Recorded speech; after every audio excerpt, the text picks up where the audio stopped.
আমার জীবনটাই loss project. মাত্র 3 বার এসএসসিতে ফেল করছি বলে বাবা মা জোর করে ধরে বিয়ে দিল, তাও একদম হঠাৎ। আপাতত বাসর ঘরে এক হাত লম্বা ঘুমটা নিয়ে বসে আছি। বাকি আপডেট পরে দিব গাইস। শুধু একটাই প্রশ্ন, আচ্ছা আমি কি খুব খারাপ ছাত্রী? মাত্র 3 বার ফেল করাই এত বড় শাস্তি? ব্যাস, এইটুকু লিখেই নিজের ফেক আইডিতে পোস্ট করে দিলাম। এইসব কষ্টের কথা তো আর নিজের আসল আইডিতে বলা যায় না। তার উপর বাসর রাতে ফেসবুকে অ্যাক্টিভ দেখলে মানুষ কি বলবে? যতই বিয়েতে অনিচ্ছা থাকুক, হয়েছে তো। আর তাছাড়া এই সুবিধায় পড়ালেখা থেকে বাঁচাও যাবে, নয়তো আবার পরীক্ষা। ভাগ্যিস বান্ধবী বুদ্ধি দিল বিয়েতে রাজি হয়ে যেতে। বিয়ের পর বেবি নিয়ে নিবে, তাতেই কেল্লাফ হতে। পড়াশোনা আর করতে হবে না। তাই আমিও শেষমেশ রাজি হয়ে গেলাম। নয়তো যেই ছেলেকে চিনি না জানি না, বিয়ের আগে একবারও দেখিনি, তাকে হঠাৎ করে বিয়ে করতে রাজি হয়ে যাওয়ার তো প্রশ্নই উঠে না। আপাতত মোবাইলটা দিয়ে বাসর ঘরের ও নিজের কতগুলো সেলফি তুলে নিলাম। এমনিতেও মেকআপ নষ্ট হলে সেলফি খারাপ হবে এই ভয় কান্না করেনি। শুধু কান্না করার অ্যাক্টিং করেছিলাম একটু। রুমের নানান জায়গায় ঘুরে ঘুরে ছবি তুললাম। মানতে হবে রুমটা বেশ গোছানো। তবে বাসায় আমি বউটা ছাড়া কেউ নেই। কেমন ছেলেরে বাবা বিয়ে করে সোজা ঢাকায় নিজের বাড়িতে নিয়ে এসেছে। আত্মীয় স্বজনরাও সবাই গ্রামে। তাদের দেখলাম গাড়িতে বসে, অনেক জোর করলো তাদের সাথে যেতে, কিন্তু বরটা সরাসরি বলল তার নাকি ঢাকায় কাজ আছে, তাই নিজের বাড়ি নিয়ে এসেছে। শুনেছি আমার বরটা নাকি বেশ ভদ্র, প্রফেশনে একজন নামকরা সেফ। তবে আমার মতো মেয়েকে কেন বিয়ে করলো বুঝলাম না। প্রস্তাব নাকি তার বাবাকে দিয়ে থেকেই পাঠিয়েছে।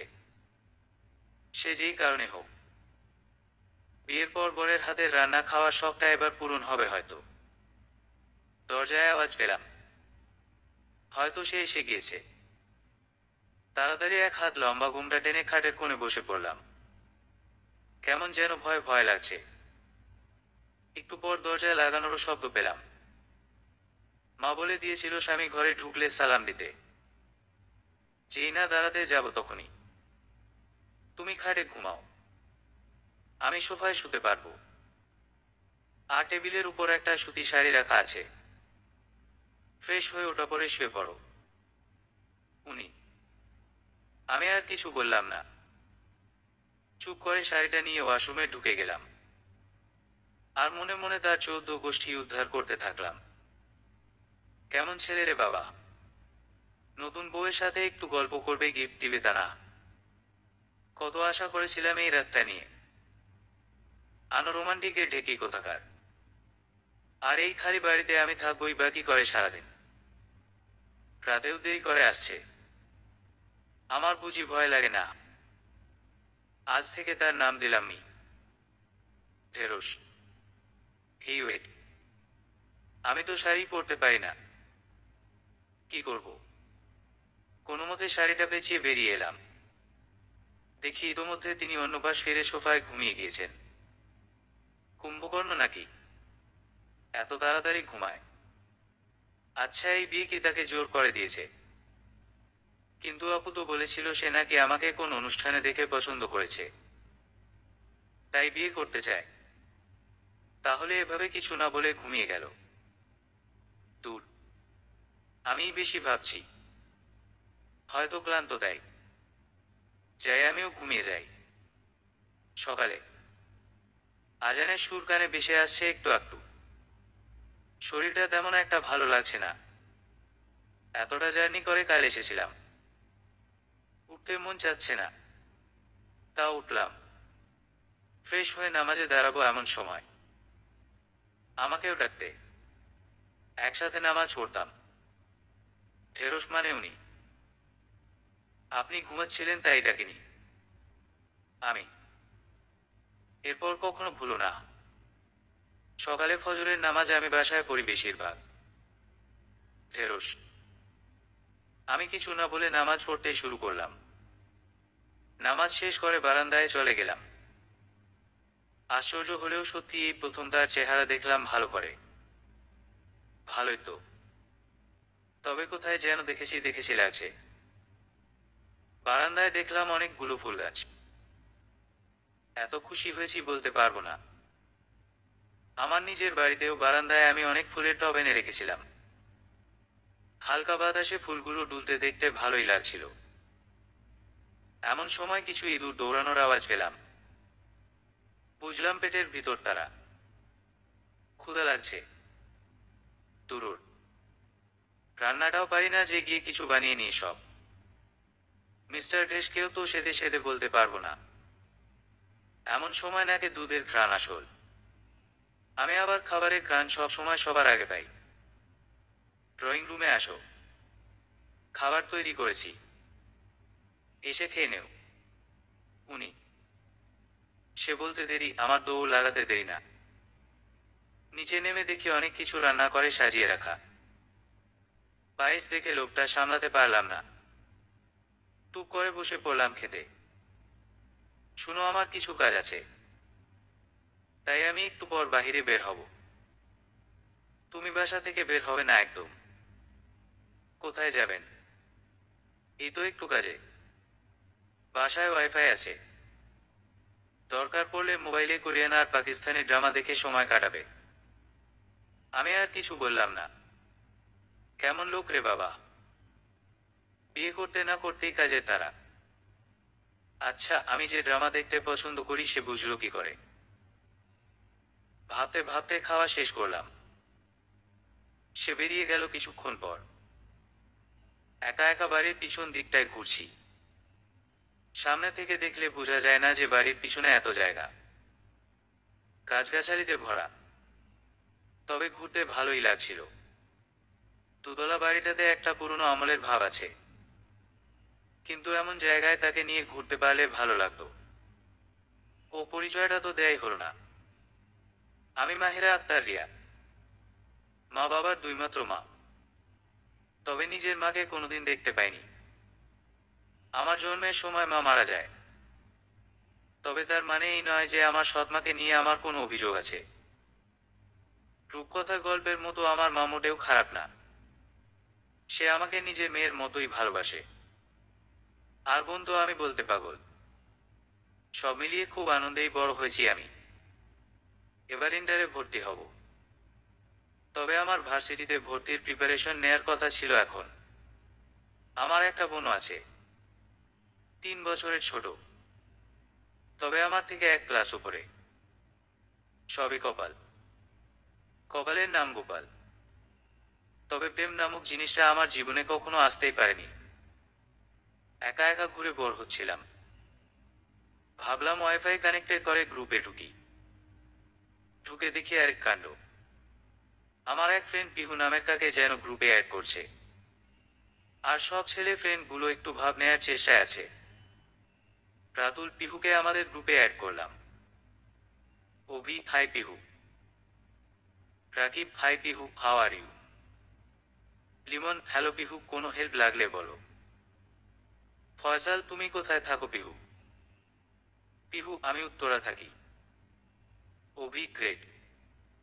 আমিও উত্তরা রাজুকে পড়ালেখা করেছি। শামীম, আরে আমার তো গত বছরও বাসা উত্তরা ছিল। রাকিব, উত্তরা আমার মামার মেয়ে থাকে। কোনো সমস্যা হলে বইল। পিহু, ওকে, ধন্যবাদ। ফয়সাল, পিহু তুমি কোথায় পড়ো? পিহু, আহসানুল্লাহ। অভি, বাহ, best of the university. Limon, Pihu তোমার পুরা নাম কি? মিনু, তাহসিন হোসেন পিহু। গ্রুপে ভয়াবহ নিস্তব্ধতা। Faisal left the conversation. Shamim left the conversation. Abhi left the conversation. Rakib left the conversation. বেচারাদের কাণ্ড দেখে আমি হাসতে হাসতে শেষ। স্যার হুমায়ুন ঠিকই বলেছেন, মেয়েদের খুশি করতে কত কিছু লাগে। আর পুরুষ মানুষকে দেখুন, মেয়ে দেখলেই খুশি হয়ে যায়। এমন সময় মনে হলো পাশের গাছটার পিছনে কিছু নড়ছে। তাকালাম।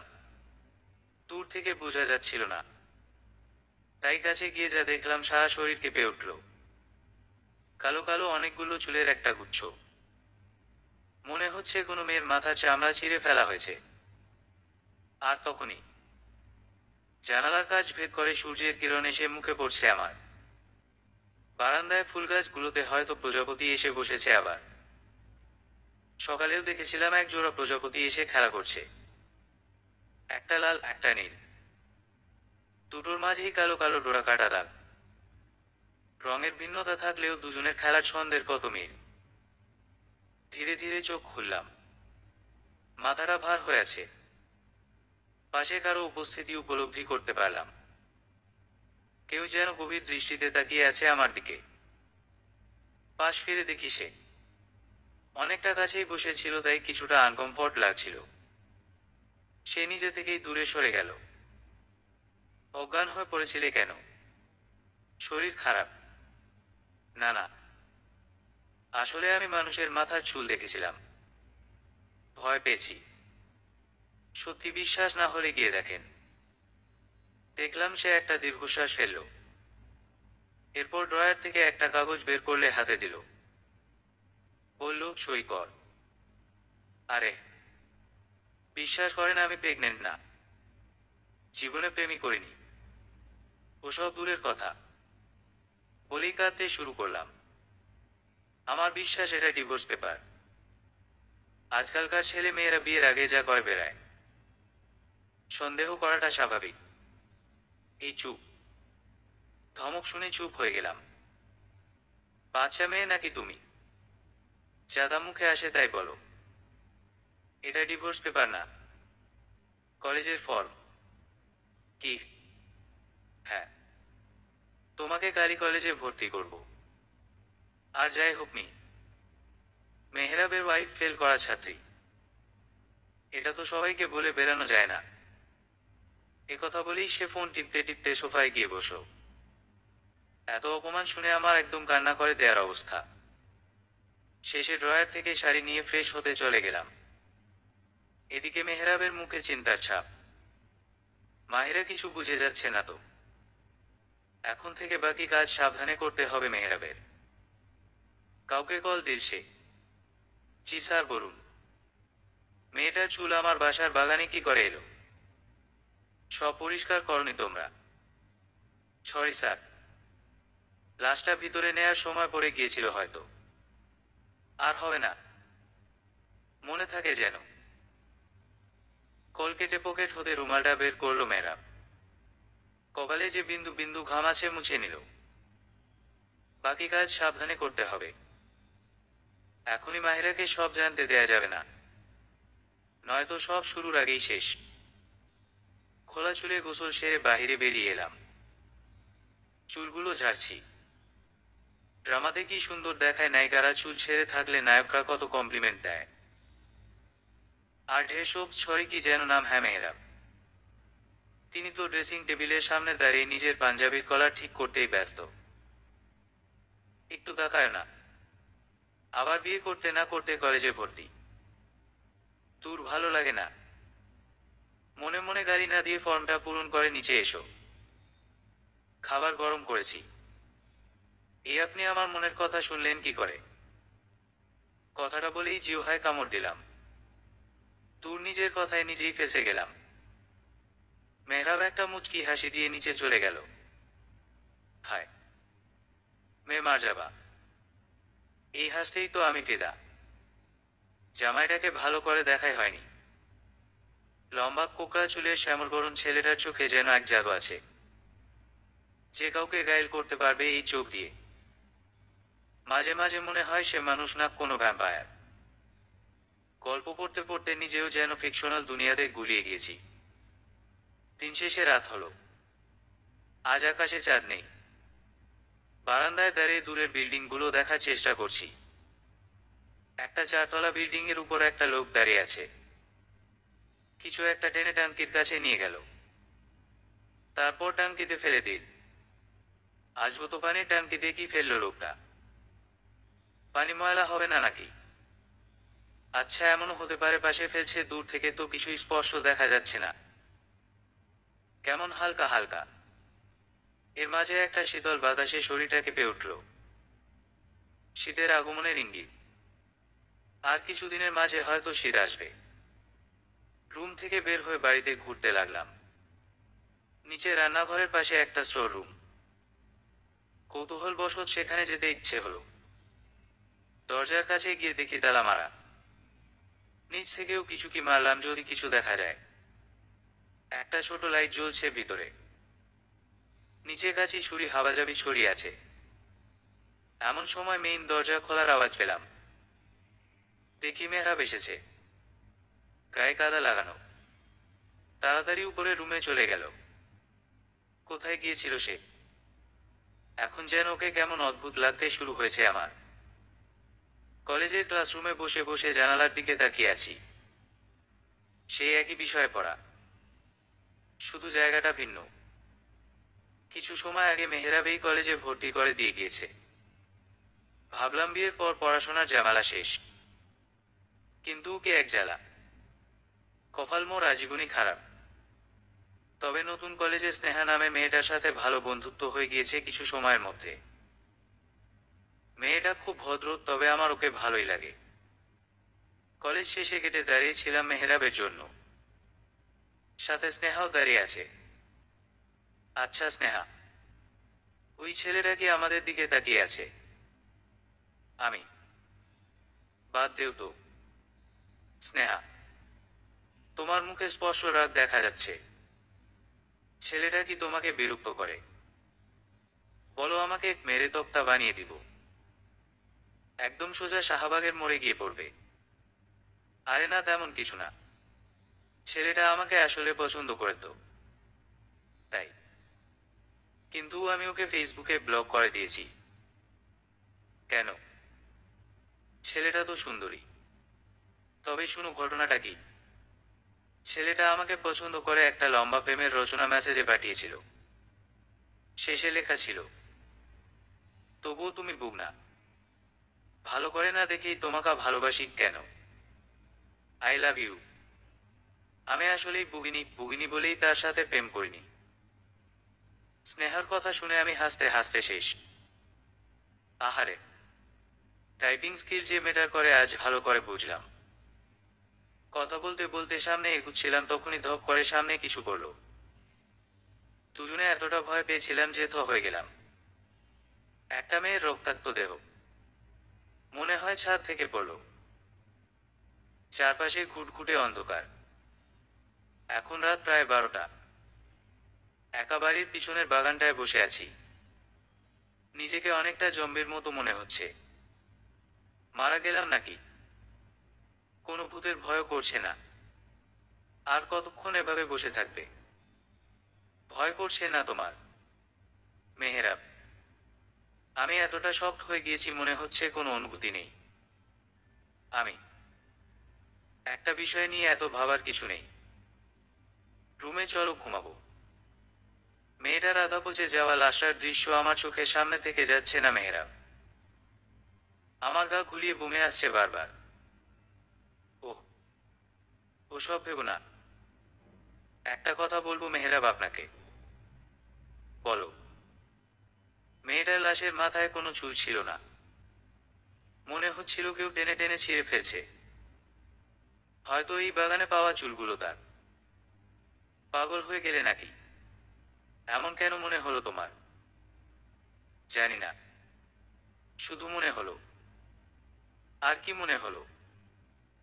মেয়েটাকে খুন করা লোকটাকে আমি।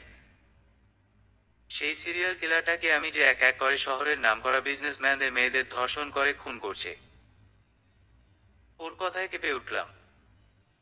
বিকালে বাসায় এসে নেটে ঘাটাঘাটি করে বুঝলাম এটা কোনো সিরিয়াল কিলারের কাজ। অনেক মেয়েদেরই নাকি এভাবে হত্যা করেছে সে। তবে সব মেয়েরাই নামিদামি লোকদের সন্তান। তাদের বাবারা কেউ কলেজের প্রিন্সিপাল, কেউ নামকরা উকিল, তো কেউ ডাক্তার। তবে লোকটাকে কোনোভাবেই ধরা যাচ্ছে না। মেহরাব এসবের মাঝে এমন কথা বলে ঠাট্টা কেন করছে? মেহরাব কিছু না বলে বাগানের ড্রিম লাইটটা জ্বালিয়ে দিল। চুপচাপ পাশে গিয়ে বসল মাহিরা। এক দৃষ্টিতে তাকিয়ে আছে মেয়েটার দিকে। একদম যেন প্রাণহীন হয়ে গিয়েছে মেয়েটা। সেই ঘটনার পর বাসায় এসে একটা কথাও বলেনি সে। চুপচাপ শুধু বাগানটায় বসেছিল। মায়া হচ্ছে মাহিরার জন্য মেহরাবের। এই মায়া বেশি বেড়ে যাওয়ার আগেই যা করার করতে হবে মেহরাবের। সময় যত যাচ্ছে তত নিজের মনের কোণের সুপ্ত অনুভূতিগুলো জানান দিচ্ছে। লম্বা খোলা কেশ, টানা টানা চোখ, ভয় কাঁপতে থাকা ঠোঁট দুটো যেন খুব টানছে মেহরাবকে। নিজেকে আর আটকাতে পারছে না সে।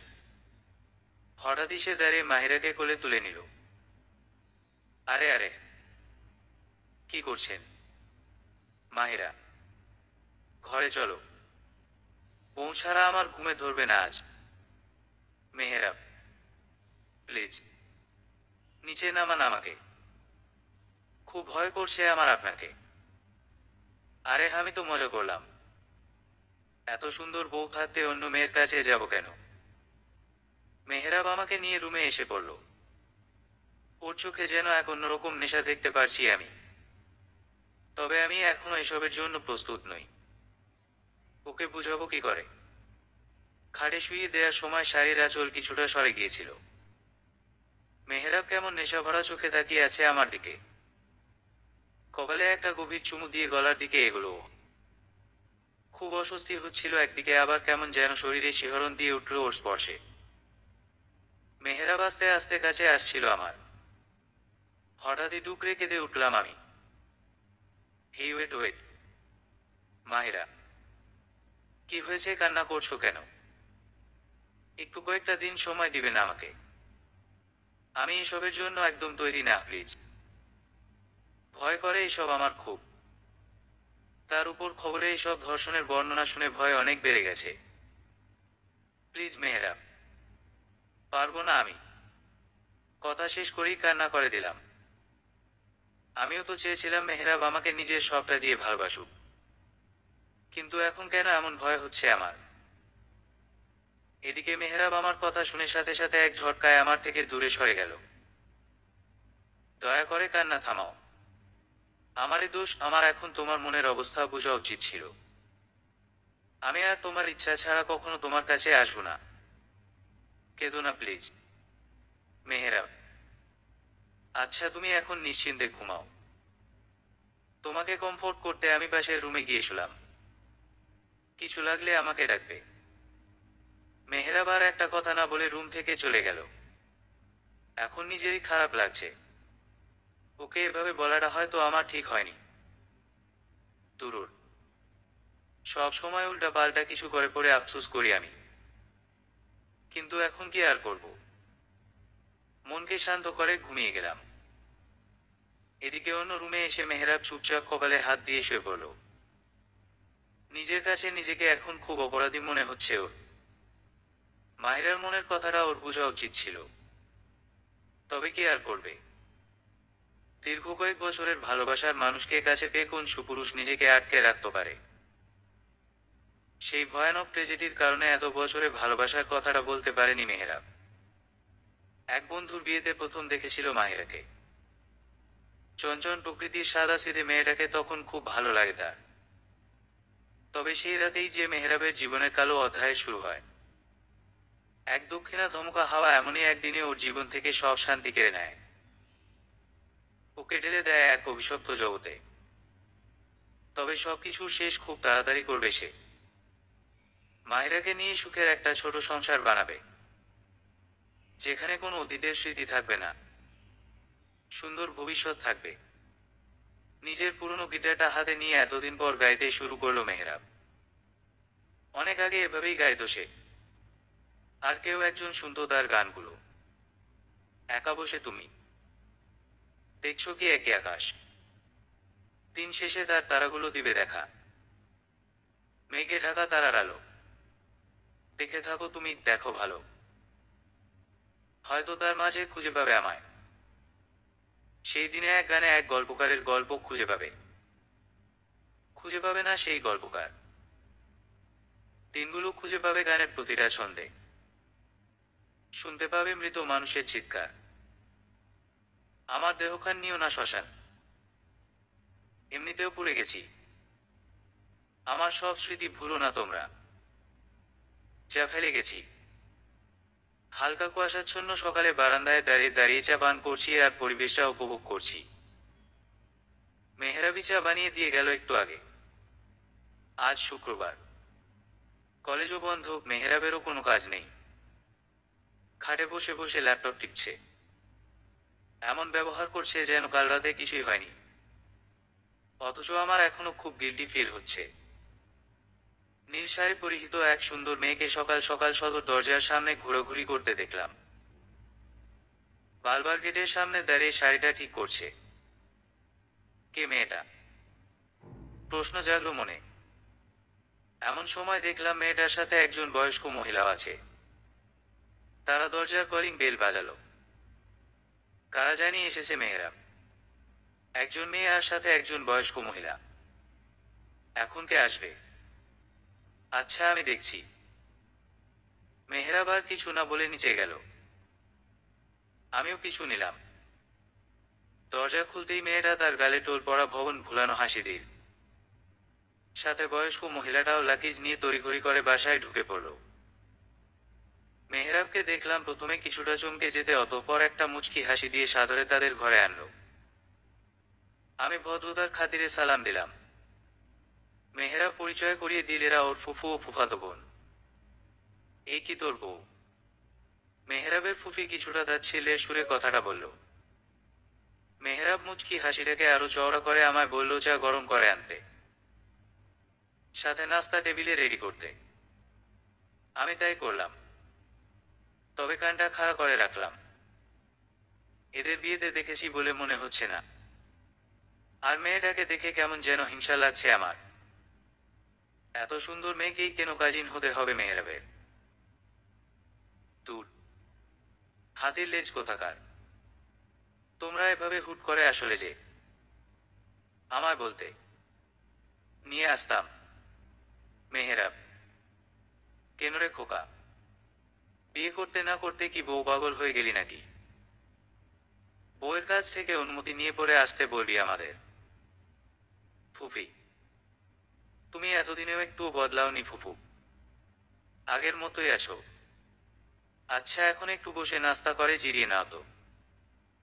এরপর মেহরাব আর তার ফুফুর মাঝে নানান বিষয় নিয়ে কথা হতে থাকলো। যা বুঝলাম, মহিলাটা মোটেও সুবিধার না। হয়তো মেহরাবের বউ হিসেবে আমাকে তার পছন্দ হয়নি। একটু সাবধান থাকতে হবে তার থেকে। তবে ওই মেয়েটাকে দেখলাম তাদের এসব কথার মাঝে একটা কথাও বলেনি। শুধু এক দৃষ্টিতে তাকিয়ে আছে আমার দিকে। একটু আনকমফোর্ট লাগলো আমার। মেহরাবও হয়তো এই বিষয়টা খেয়াল করেছে। তা নীলা, তোর কি খবর, কেমন আছিস? মেহরাব, এই তো যেমন সবাই রেখেছে। নিজের খেয়াল রাখিস না নাকি? কেমন শুকিয়ে গিয়েছিস? মেডিকেলে পড়ার চাপে বেশি, আগেই তো বলেছিলাম। না, তেমন কিছু না। ঠিক আছি আমি।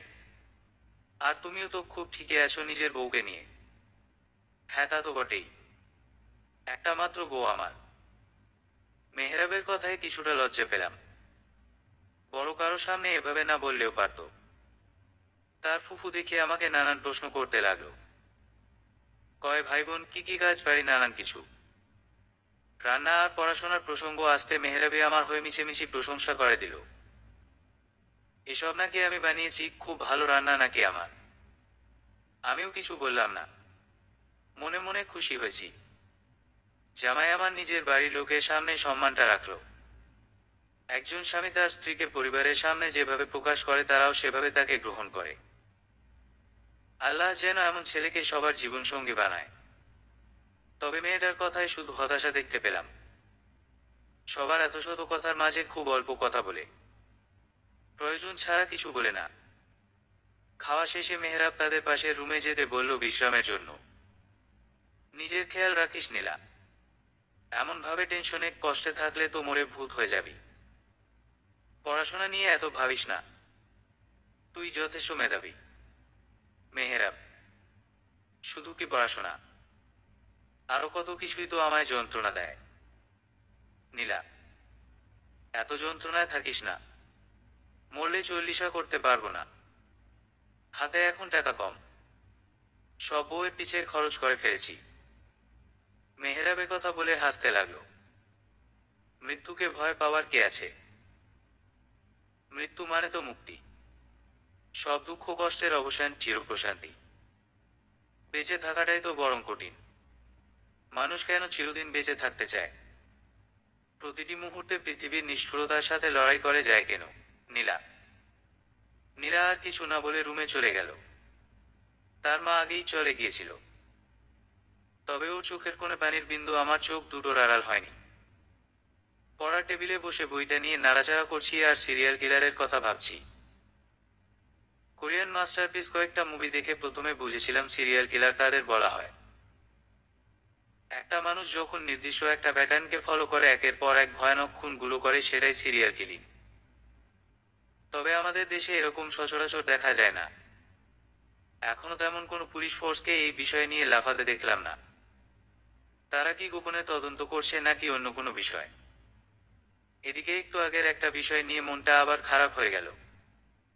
রুমে যাওয়ার সময় নীলার খোপা থেকে বেলি ফুল পড়ে গিয়েছিল কয়েকটা। কি সুন্দর মেয়েটার খোপা!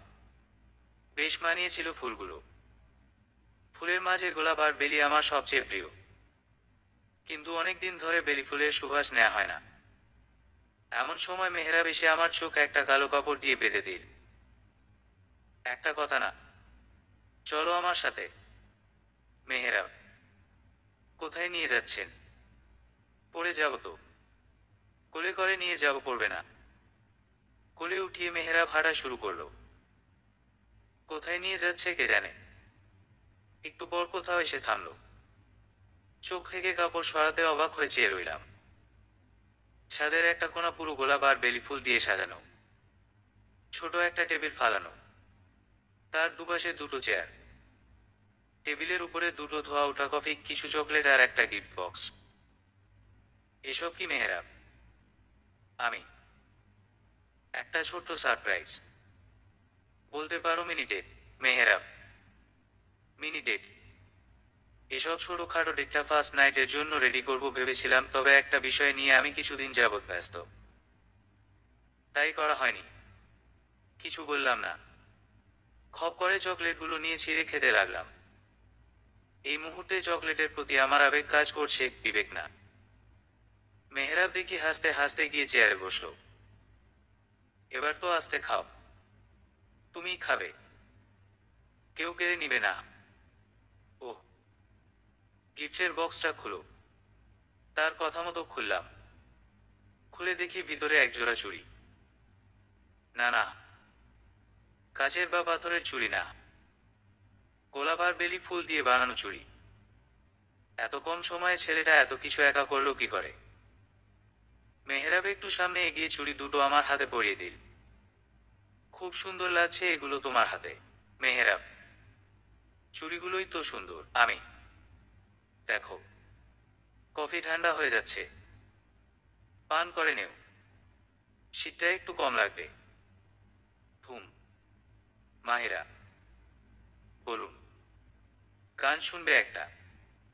গিটার আছে আমার। আপনি গান পারেন? কিছুটা। শুনবে? ইচ্ছুক ভঙ্গিতে মাথা নাড়িয়ে হ্যাঁ বললাম। মেহরাব গিটারটা হাতে নিয়ে গাইতে লাগলো। কি কণ্ঠ! মুগ্ধতা ছেয়ে গেল সারা শরীরে। মোবাইলটা হাতে নিয়ে একটা ভিডিও করে রাখলাম। আমাদের গল্পগুলো। অল্প সময় ঘর পাতালো। তারপর পথ হারালো তোমায় আমায় নিয়ে। আগে যদি বুঝতো তারা, মনের নদীর তল পাবে না। বেহায়া মুখ পোড়াতো অন্য কোথাও গিয়ে।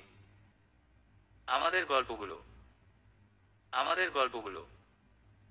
এক লাফে দিয়ে আকাশ ছোঁয়া। আসমানি রং মাত্র জাদুর ছড়ি দিয়ে। বোবা সব মুহূর্তদের। সুন্দর কথা চুক্তি করে। বলে নাকি ঘর বানাবে রামধনুদের নিয়ে। আমাদের গল্পগুলো।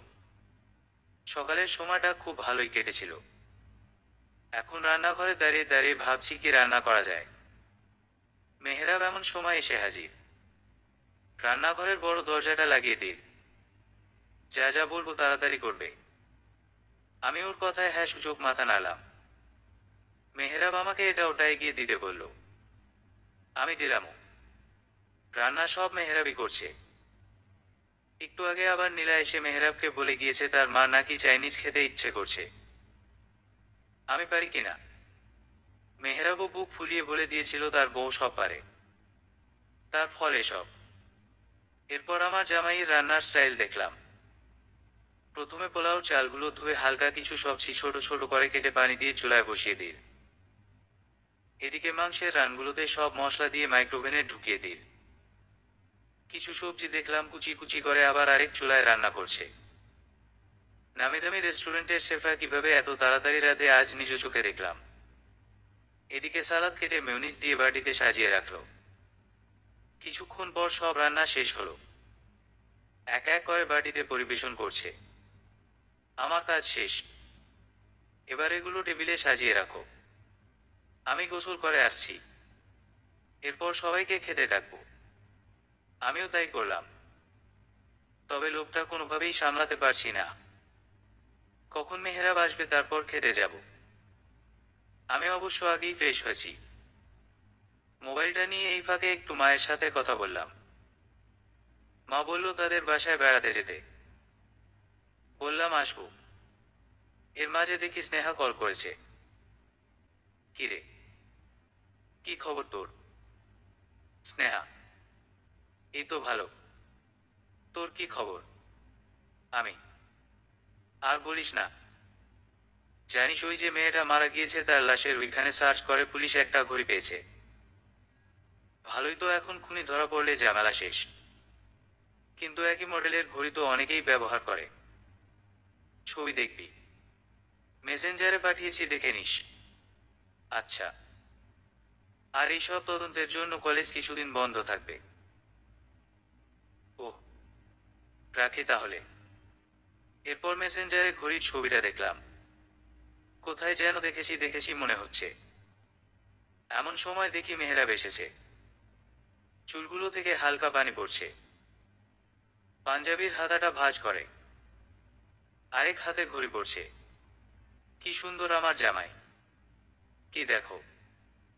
এ মানে হয়েছে, আর বলতে হবে না। আমি ফুফিয়া আর নীলাকে ডাকতে গেলাম। দেখো সব ঠিক আছে কিনা। দুপুরের খাওয়া দাওয়া শেষ করে রুমে শুয়ে আছি। বারবার মিথ্যা বলতে ভালো লাগে না। আজকেও সবাই ভাবলো আমি রান্না করেছি।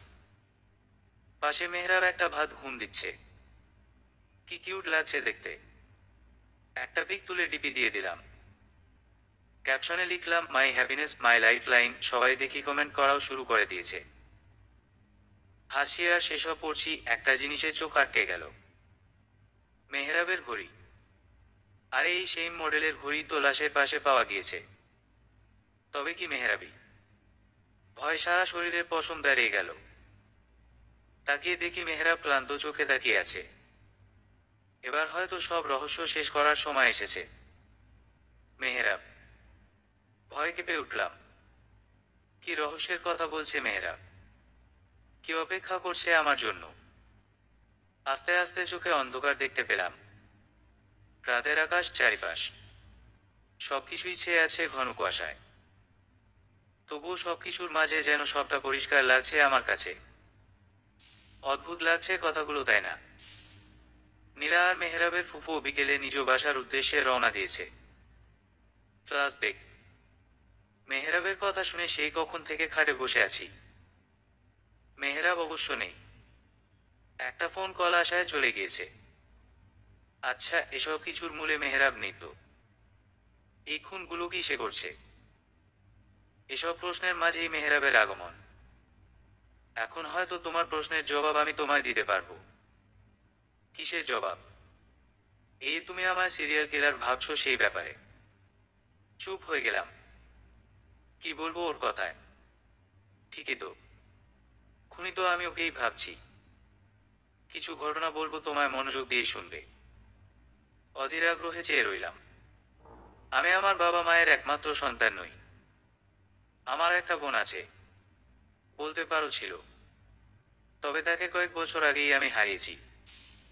তোমাকে আমি প্রথম দেখেছিলাম এক বিয়ের অনুষ্ঠানে। জানো হয়তো, সেদিন রাতেই নেমে এসেছিল আমার জীবনের কালো অধ্যায়। আমার বোন ইন্টার ফার্স্ট ইয়ারে পড়তো। সেদিন সেই অনুষ্ঠানে সে আমার সাথেই গিয়েছিল। তবে ওর আর সেখানে থাকতে ইচ্ছে হয়নি। বাসায় আসতে চেয়েছিল। তবে আমি জেদ করে বলেছিলাম, নিজের ইচ্ছে হলে নিজে যা। খেয়াল করলাম এসব বলতে গিয়ে মেহরাবের চোখের কোণে পানি জমে গিয়েছে। শুনেছি পুরুষ মানুষ কম কষ্টে কাঁদে না। মেহরাব আবার বলতে লাগলো, এই যে সিরিয়াল কিলার নিয়ে তুমি ভাবছো, সে এখনকার সময়ের না, আরো কয়েক বছর আগে থেকেই এই চক্র সে চালিয়ে যাচ্ছে। বারবার খুনের প্যাটার্ন বদলানোর জন্য তাকে ধরা খুব কঠিন হয়ে পড়ে। সেই রাতে আমার বোন একাই বাসায় ফিরতে নিয়েছিল, আর শিকার হয়েছিল সেই হিংস্র জানোয়ারের। আমি পারিনি আমার সেই ছোট্ট বোনকে বাঁচাতে, যাকে ছোট থেকে নিজ হাতে একটু একটু করে বড় করেছিলাম। সে যেন এক নিমিষেই দুনিয়া থেকে চলে গেল। এবার মেহরাব কান্নাই করে দিল। ওর কথা শুনে আমার চোখেও পানি এসেছে। আমি কিনা এই মানুষটাকে ভুল বুঝলাম, যার ভিতরটা এতটা যন্ত্রণায় ভরা আমি তা একটুও বুঝতে পারিনি। যেন সেই দিনই না শপথ করেছিলাম, যে করে হোক এই সিরিয়াল কিলারকে আমি ধরব। কিন্তু এজন্য আগে নিজেকে তৈরি করতে হয়। সবার সামনে আমি একজন সেফ হলেও আমি একটা সিক্রেট এজেন্ট গ্রুপের সদস্য, যারা এই খুনিকে এত বছর ধরে খুঁজে বের করছে। এতদিন ইচ্ছে করেই পরিচয় গোপন রেখেছি, তবে এখন তোমার কাছে আর গোপন রাখতে চাচ্ছি না, কারণ অবশেষে তাকে আমরা ধরে ফেলেছি। এখন তোমার প্রশ্নের জবাবগুলো দেই। প্রথম দিন তুমি যে মেয়েটার চুলের গোছা আমার বাসায় পেয়েছিলে, তার কারণ সেই মেয়েটাও সেই সিরিয়াল কিলারের একজন ভিকটিম ছিল। যেহেতু পুরো মিশনটা সম্পূর্ণ গোপন ছিল, তাই পোস্টমর্টমের কাজও গোপনে করা হয়েছিল, যা করা হয়েছে আমাদের বাসার গেস্টরুমে। ওই দিন রাতে আমার গায়ে ময়লা লাগার কারণ আমি আরেক ভিকটিমের লাশ খুঁজে বের করেছিলাম কাছের এক বিল্ডিং থেকে। আর তোমার কলেজের মেয়েটার লাশের কাছে আমার ঘড়ি পাওয়ার কারণ তখন পুলিশ যাওয়ার আগেই আমি নিজে সেখানে ইনভেস্টিগেশন করতে গিয়েছিলাম। এবার আমার কাছে সবটা পরিষ্কার হলো। মেহেরাব, বলো, আমাকে ক্ষমা করে দিন। আর আমি কাউকে জানাবো না যে আপনি একজন এজেন্ট। তোমার দোষ নেই, আমি তোমার উপর একটু রেগে নেই। আমরা কি সবটা নতুন করে শুরু করতে পারি না? পুরনো স্মৃতি ভুলে? কেন পারবো না? এই যে আমি তোমার হাতটা শক্ত করে ধরে রাখছি, এইটা কি সবটা নতুন করে শুরু করা না? মেহরাবকে শক্ত করে জড়িয়ে ধরলাম। বাকি সারাটা জীবন যেন এই বুকটায় নিজের প্রশান্তি খুঁজে পেলাম। সমাপ্ত।